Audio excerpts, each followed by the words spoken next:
দেখো HSC 26 batch, তোমাদের আর কিছু ঘন্টা পরেই পরীক্ষা, কিন্তু নিজের মনের ভিতরে একটা অজানা ভয় কাজ করতেছে। আমার মনে হয় পড়াটা শেষ হয়নি, আমার মনে হয় আরও পড়া বাকি, পরীক্ষা মনে হয় ভালো রেজাল্ট করতে পারবো না, এই ক্লাসটা হয়তো মিস হয়ে যাবে।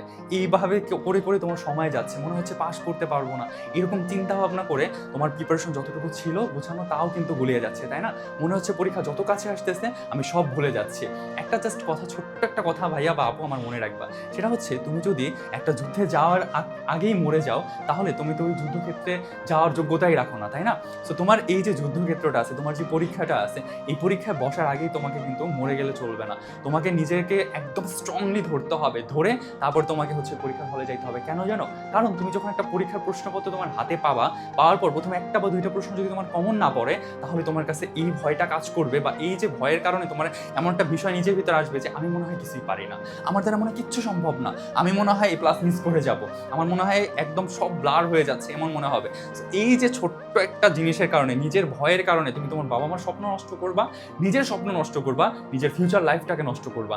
এই তিনটা জিনিসকে যদি নষ্ট করতে না চাও, যদি নষ্ট না করতে চাও, তাহলে তোমাকে এতটুকু সাহসী হইতে হবে যে হ্যাঁ, আমিই পারবো। দুনিয়াতে একটা স্টুডেন্ট যদি ক্লাস পায় সেটা আমি হব, দুনিয়াতে একটা স্টুডেন্ট যদি পাস করে সেটা আমি হব। আমার কাঙ্ক্ষিত লক্ষ্যে আমি পৌঁছাবো, আশেপাশের মানুষ, পাড়া প্রতিবেশী সবাইকে আমি দেখিয়ে দিব যে হ্যাঁ, আমি পারছি, আমার দ্বারা সম্ভব হয়েছে। তো তুমি যদি এইভাবে কনফিডেন্ট নিয়ে পরীক্ষার হলে যেতে পারো, তোমার জয় নিশ্চিত, ইনশাআল্লাহ।